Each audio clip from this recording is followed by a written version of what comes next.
Welcome to Swings and Roundabouts with Business Station. My name is Kelly Chisholm, and I'm going to be facilitating today's discussion, but I've got my partner in crime over there. Paul, you want to introduce yourself?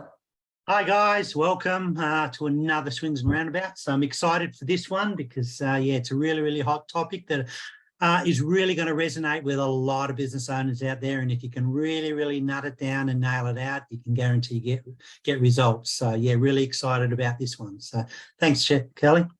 Fantastic. And I do agree with you. It says we've called it Make Your Business Unique. And it really is. So I'm going to be doing a lot of it today. Paul will jump in and out. And so great, Jade, to have you there and jumping on. I'm assuming Catherine and Ali will come in the next little while. So the idea is to talk about what's the term that people often use. We're calling it this uniqueness, your business uniqueness, but what's the term that they often use in the marketing sector? What's that little phrase that's often used, you know? That would be point of difference, wouldn't it? Yeah. What makes you different? People often call it their pod, and they talk about it as their point of difference. I guess I think about that, and I think that is such a sanitary kind of term. And it's kind of one of those terms that sounds so formal, and I don't think it's particularly helpful, because most of the time it's not really that kind of cerebral, pragmatic thing about you that is, which is what point of difference infers. It's almost like, you can kind of, you can quantify it. It's almost something a little bit different about you in your particular business industry that sets you apart. So I actually think the term uniqueness is a better one to think about for your business. The reason I kind of said this, I was specifically thinking to talk about this was I've got a woman who I've been working with. Her business is gift hampers, creating gift hampers. She's been in business for 13 years. So she has like a warehouse, and she's a fairly established business on one hand, but she always struggles with this area of growth and about this area of promotion. So I said to her, tell me, what's your unique selling point? Tell me about your uniqueness. And she said, oh, I'm in giftwares. So she proceeded to tell me, I've got quality. Oh, that's my phone going off then. I've got quality gifts, and I've got a good price range, and I get them delivered on time, and I've got a wide range of products that you can buy from me. So she said it to me with as if to say, now, tell me what you think is wrong, or what do you think is concerning with that set of statements? Not setting herself apart in too many areas. She's not differentiating herself. Well, when you think about it, what do you think every other giftware company's got? Oh, we've got shocking range of products. We're always late. We're never going to deliver it on time, and we're too expensive. I mean, they're all going to be saying exactly the same as you, aren't they? If you think about that model. So if you think about her presenting herself, all the things that she said to me, I thought every person would be saying exactly the same thing who's in that particular industry. So then I said to her, okay, look, tell me about how your business got started. Tell me about what you were trying to achieve. So then she started saying to me, oh, golly, well, I wanted it to be a personalized business. So I've got all the equipment that I can personalize everything from a pen to a T-shirt to a card to, so, it was that interesting thing. So she said, well, that's not everyone's got that equipment. She said, oh, no, really, basically no one in my area has got that equipment. Then she proceeded to say, plus I hand deliver the items. We actually don't just drop them at the door. We actually know the name of the person that we're delivering to. We often have a message from the person who's sending the gift, and we know and we actually hand deliver them. I'm like, okay, and then she said, and we know we often have consistent customers, so they actually trust us to just choose the gifts. So they tell us this is the reason for the gift, and we just deliver it, and we actually choose the whole thing. So what do you think she really should have been saying as her business uniqueness? What would you think, Andrea, she should say? The personalization aspect to it. Yeah. So it's so interesting that she was presenting her uniqueness as what everyone else in her industry says, as opposed to what she's got that everyone else doesn't have. So I just thought that was absolutely fascinating, that we tend to talk from our businesses in terms of what everyone does in our business. And that is really difficult then. So I would like you to do a little exercise for me, people. So, because what she was doing is she was trying to compete with every other gift giver, right? Because she said, I think I know what the customers want. So she'd said, oh, they want a good price and they want a good range of product. They want some good quality, but she wasn't. So what I'd like you to do is set up a table just in front of you, like just two columns, right? And on one column, what I want you to put down is your customer priorities. So I would like you to put down, what do you think your customers in your industry generically are looking for? Right? So if you think about your industry, what do you reckon when you're talking to them? Tell me what you think they're wanting from you. And we'll get a little bit of feedback. Jade, are you there? Yes. Fantastic. So I'd like you to, write down what you reckon your customer is looking. Good on you. Good on you. There you go. Love to see it. Love to see your face. I know you guys all want to stay incognito, but it's hard not speaking to people. and there's Sharon, Ali, and Catherine. You want to flick on your cameras if you can. Maybe a couple of you won't, but it'd be great to see you. There's Trinity. Just jump back on. So yeah, put down. So if you think about someone, that's your customer priorities, right? So Andrea, what do you reckon the top 3 are for your customers? What do you think when they're coming to you, what do you think are the things that they want to know that you can fulfill for them before they're going to buy your service? So what I was just jotting down quickly is a comfortable, friendly, safe space, clean, and the variety of options. Okay, so you've got them there. So great, keep them on that one column. And tell me, Sharon, what you would say for yours. I've only just started it, but I'm a dog trainer, so mine is to fix their dog at a reasonable price and give them long-lasting results. Yes. Yeah, great. Great. Okay, so that's great. Jade, what would you say yours are? What are people coming, what's going to make them buy Franklin River? As always, people want a cheap holiday. They don't want something expensive. Okay, so price point? Price point is definitely one. Just to get away from the city, somewhere peace and quiet. But again, yeah, people were expecting that safe, comfortable, peaceful, clean environment. Good to see you, Sharon. Is it no? Who's jumped on? Karen. Hi, Karen. Karen, tell me about yours. What do you reckon your business is the thing people are wanting us to discover from anyone in your industry?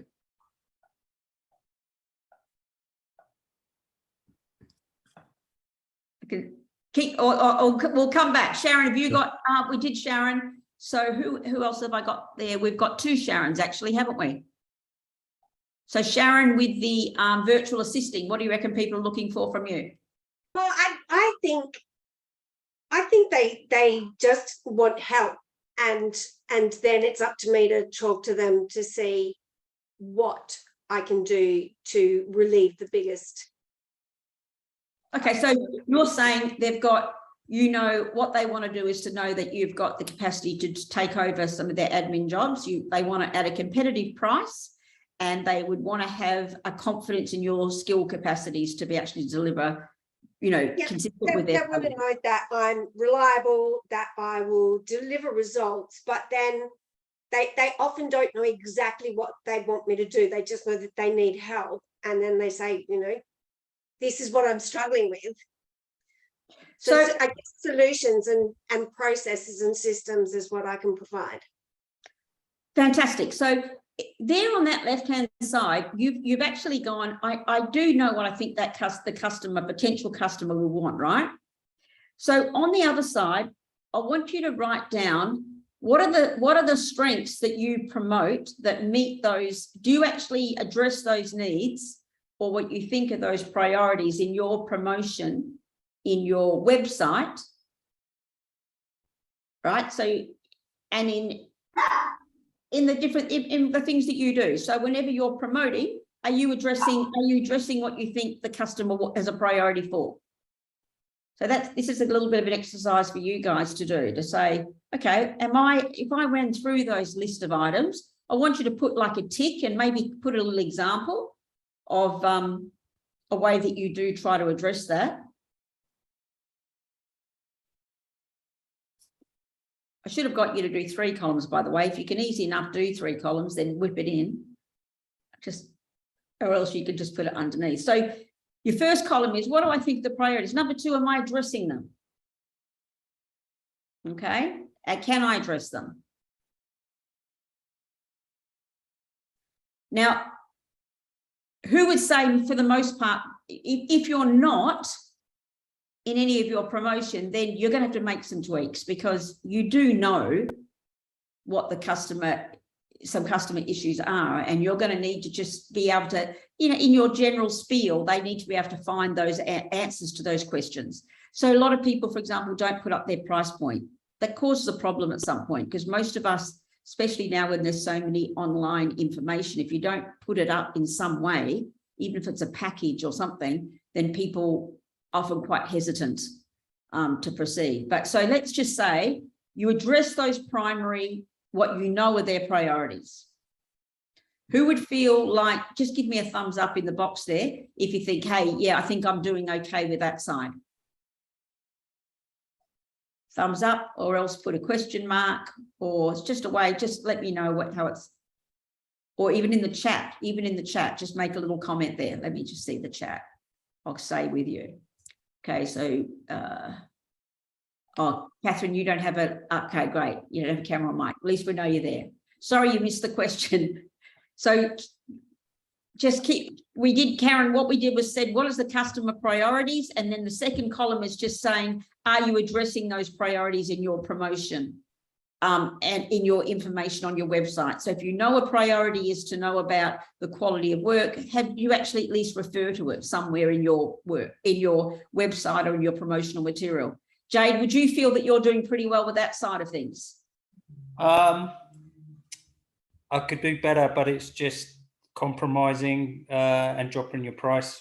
No, don't drop your price. Don't drop your price. No. Yeah, it's just the industry had a drop, which was predicted anyway.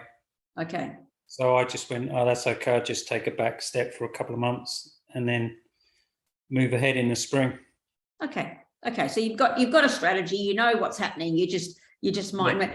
So what I want you to know is that once you know their priorities and then you're actually addressing them, that's only part A, right? Because most of the time those priorities revolve around the cost, the quality, and customer service, right? Cost of what you do, the quality of what you do, and your customer service. But that is what every other person in your sector is actually saying and trying to do as well. Yeah. So this is where you're going to have to get a bit smart. And this is where you've got to be able to identify what is the unique extra point that you do that you think is a great selling point, but that the other people in your sector don't do. Because those things you've done they're just your basics. Okay. You know what they're looking for, and you're saying to them how you're going to deliver it. But now, so I just want to tell you a couple of things. Let's just get a couple of things. First thing is that we know that people buy from about a person first, and then their product or service. So you're going to have to show some transparency about the kind of person you are, or put yourself out there a little bit, because people do actually buy from people, right? So a lot of us don't want to do that, but yet that they buy from you. So that's just a non-negotiable, guys. But the second thing is the people who only go by price point are generally not the customers for the small business owner. because we cannot compete with a lot of the big players, right? So your business may be largely small business owners. So I was thinking about you, Sharon, when you're talking about virtual assisting and the dog training. You're generally other people are small business owners too. Doesn't tend to be big, although maybe the virtual one is starting to become a bit more of a bigger groups. But so on the most part, you're not the small bit. So your third thing you've got to do is you've got to get consistent messaging around what you're really uniquely great at. You know, so if for you, Jade, you know, I was in Christmas Island last week, and the number of people up there who were looking at birds, I was shocked. How many people go there just for birds? Right, birds, and then there's obviously snorkeling. But I was more surprised at the birds. The snorkeling made sense to me, but the birds did not. Mm-hmm. And they were telling me about how they're all twitchers, and you know, they have these twitching groups. And I was thinking, wow, it's really interesting that would be a real unique point for businesses on Christmas Island, right? So that's something completely different. So you've got to know what this is, what your uniqueness is, and then you've got to actually have consistent messaging. How many people are from WA? Hands up. Is any WA people there? Okay, gosh, we are quite a few. Okay, so if I say this to you, I want your business and I'm prepared to pay for it. Who is that?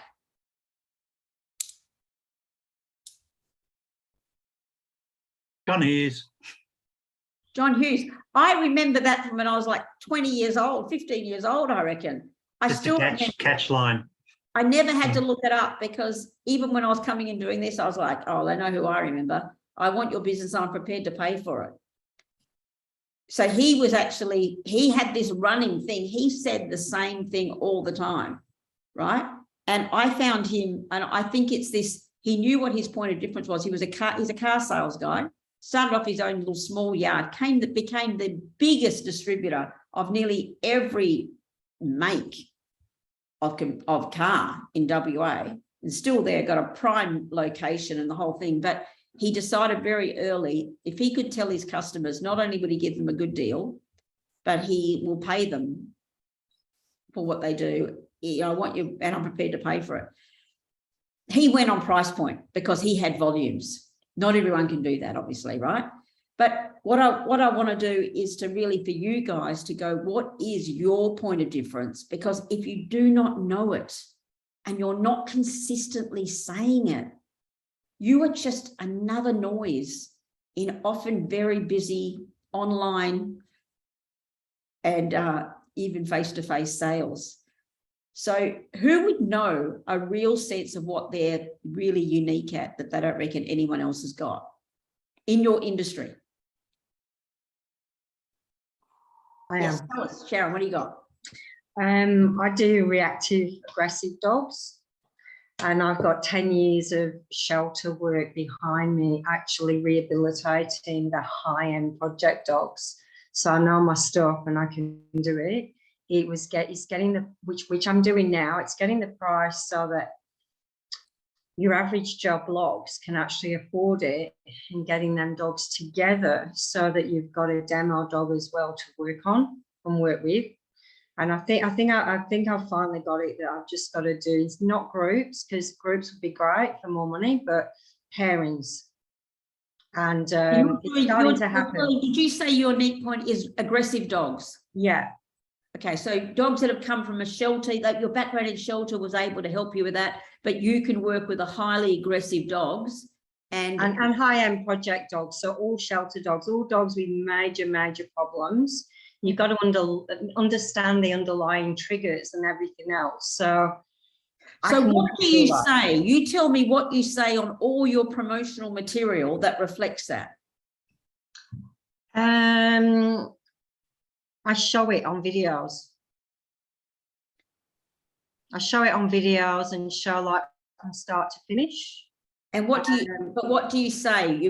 What do you actually say that'll be, a lot of people will, okay, they mightn't even watch a video through. So what are you going to say that's going to, I mean, I think it's a really good, may I say, I have a dog, And I think it's a really great little thought, but I think it's almost getting to the point you've got something you can say really clearly and concisely that captures that. Yeah, like in a sentence.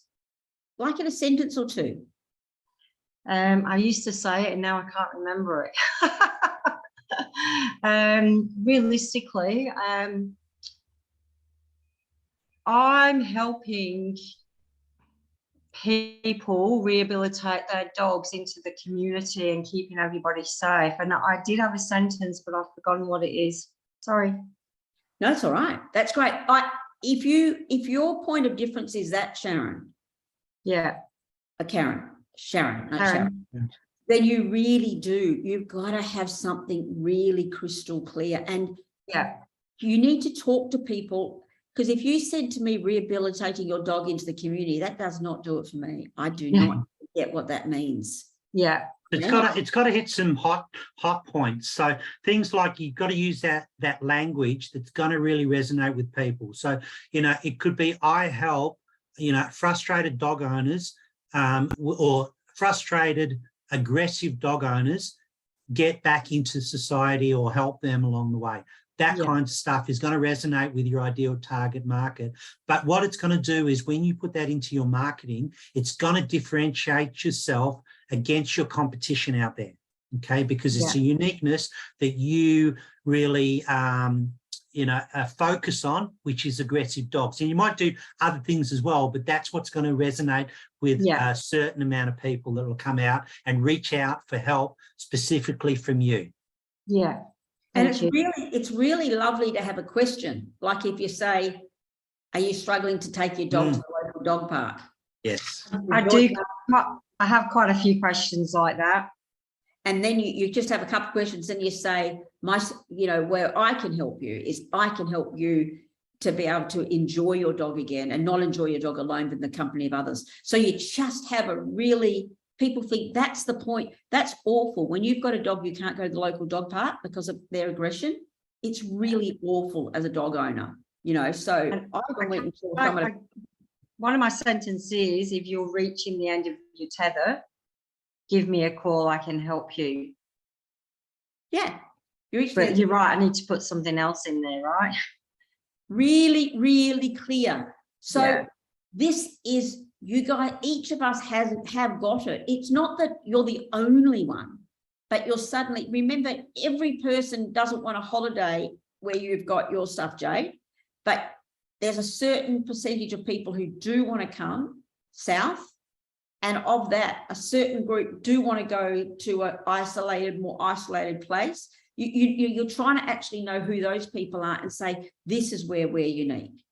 I don't know, you can get on the dinghy from our door, and get to the river mouth. I don't know what it is, but I'm just saying, I'm coming up with some ideas, aren't I?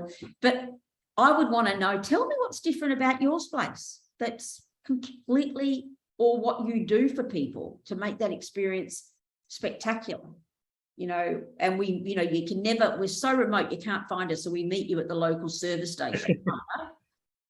And if you do struggle with this to try to find your uniqueness, just start off with some basic questions that you can sort of analyze what you do differently to your market or your competition out there. So things like, your service, how your process and your service out there, what do you do differently? It could be, if we look at where we've come from, business owners at the moment, or customers at the moment are looking for business owners that are concentrating on convenience, that speed of service, all that. So, your competition might do it, right? But if it's not being communicated in their marketing or promotion, right, and you start doing that, then you own that.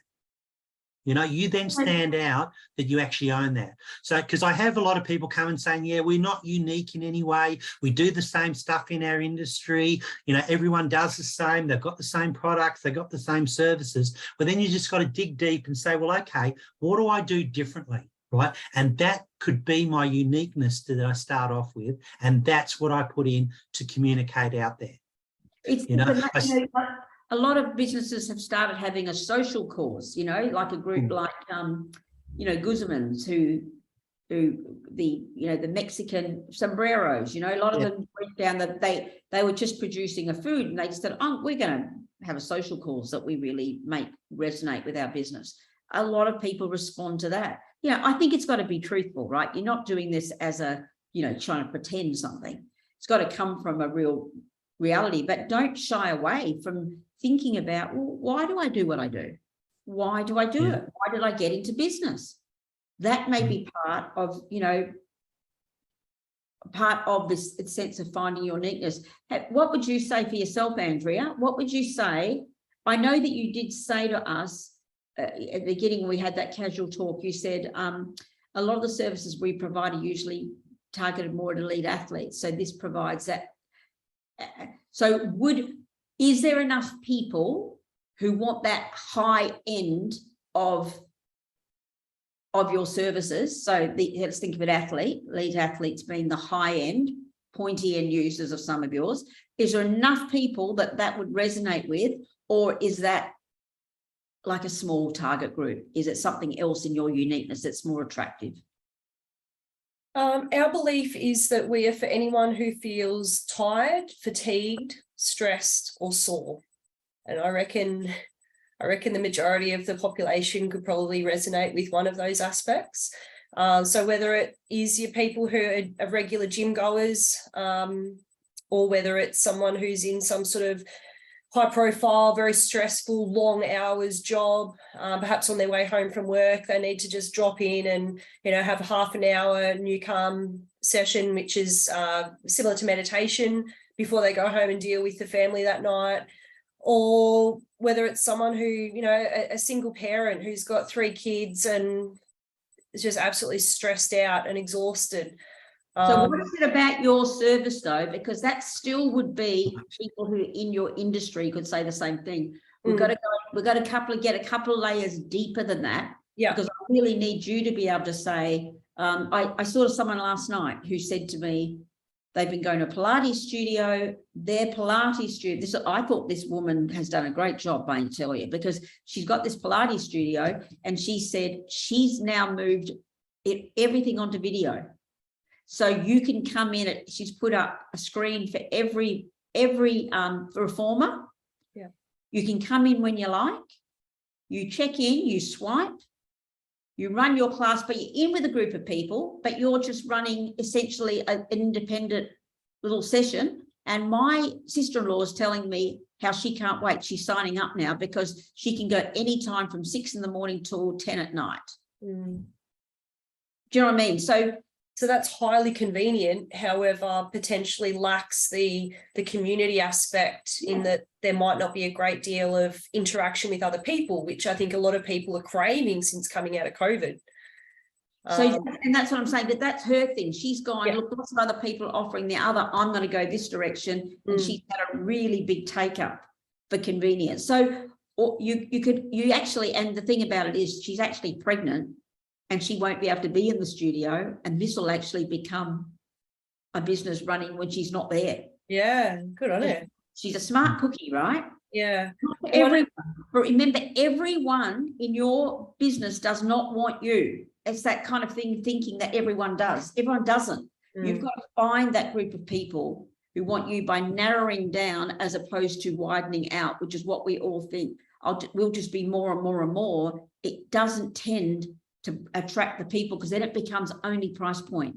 The wider you go is the more that price point has a role. You see what I mean? So this is a real, I really need you guys to, hopefully you think about this long after tonight, to the point that you can really get this one clear for yourself, where you go, I know that you can address soreness, and I know those, stress, people want to rest, but you've got to actually say, yeah, okay, but then why would they come to us over others?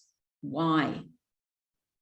Because I think it's because the variety that we offer. So there's no other places, at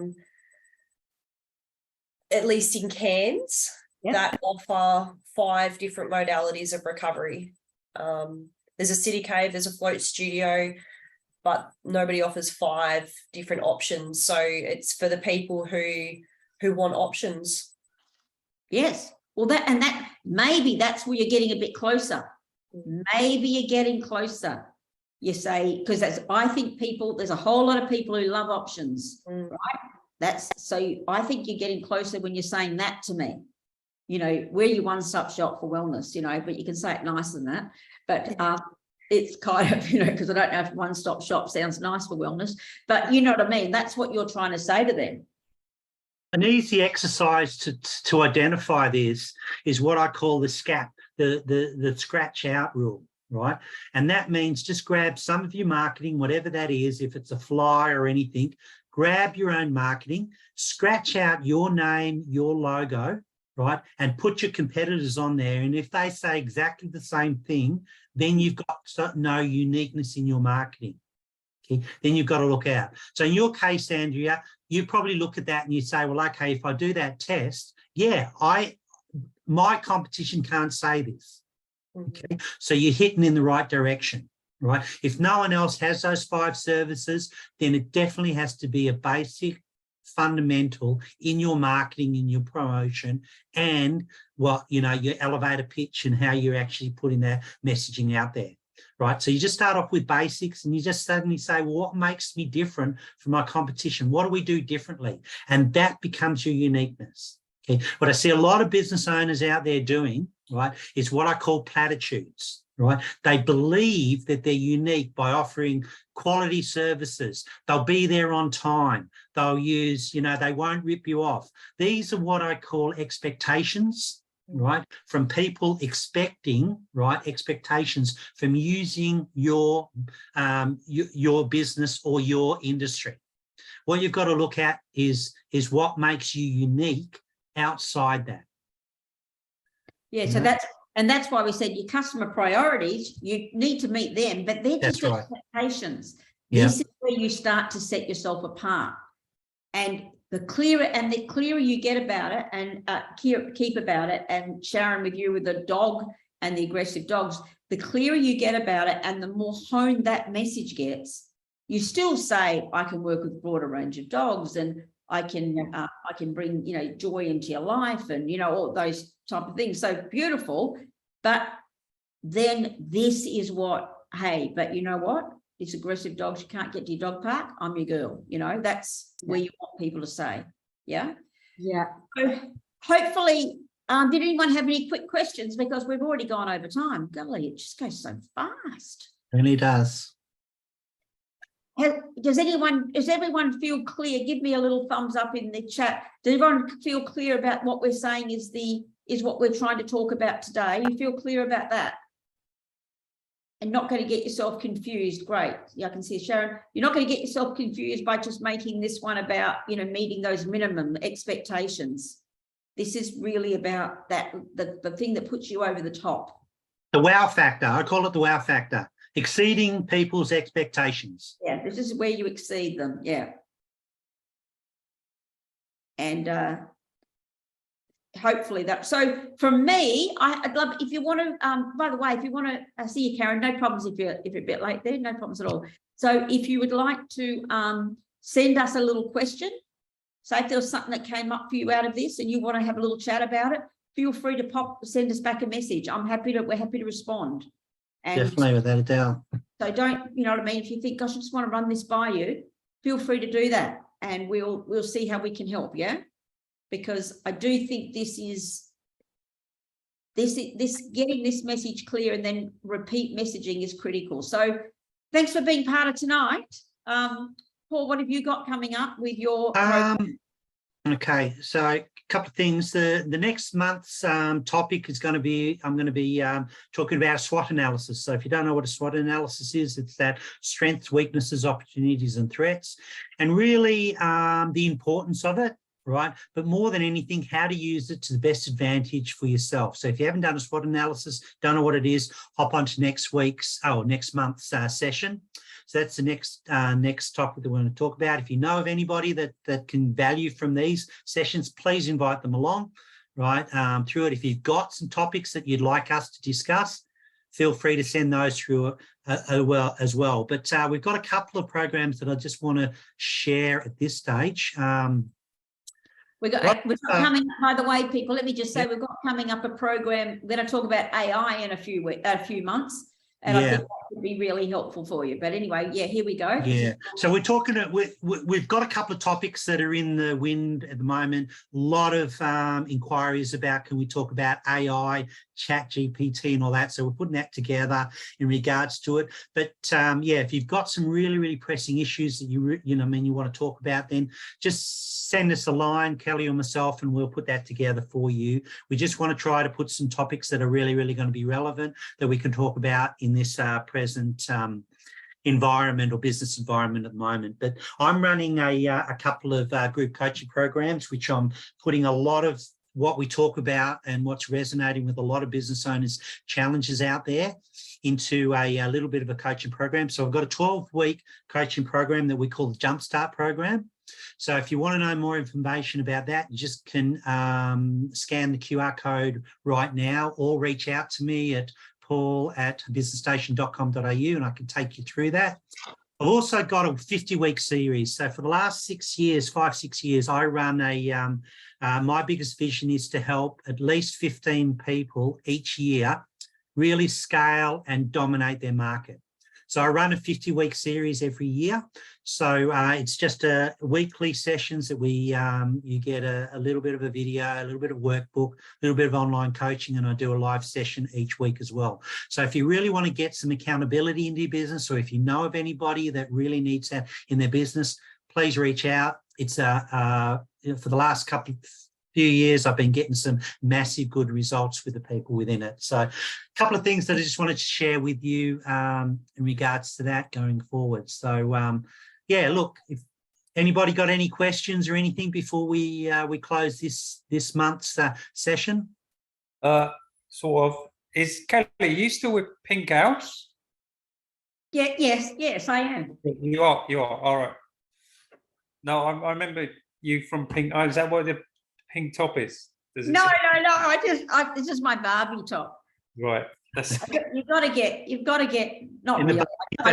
I bought this well before Barbie actually, but it is a pretty fabulous colour. But yeah, it does resonate with Pink House, doesn't it? That's the whole thing, which is just a business that I've got as well, people. But it's So I think it's feel free to shoot us through some questions, if you'd like to. But please, I'd love to send you all a message to say we really do need to hear what your uniqueness is, because if you don't know it, you're going to really struggle to find your people. Yeah. Definitely, without a doubt. Okay. We'll leave it there. Yeah, if you need anything, please reach out to us. We're at Business Station. We're there to help you in your journey of business. But look, really, really appreciate you taking the time to spend it with Kelly and myself tonight. And looking forward to seeing you on the next session. Take care and have a fantastic night. Thank you. See you, people. All right. Bye. See you. Bye. Take care.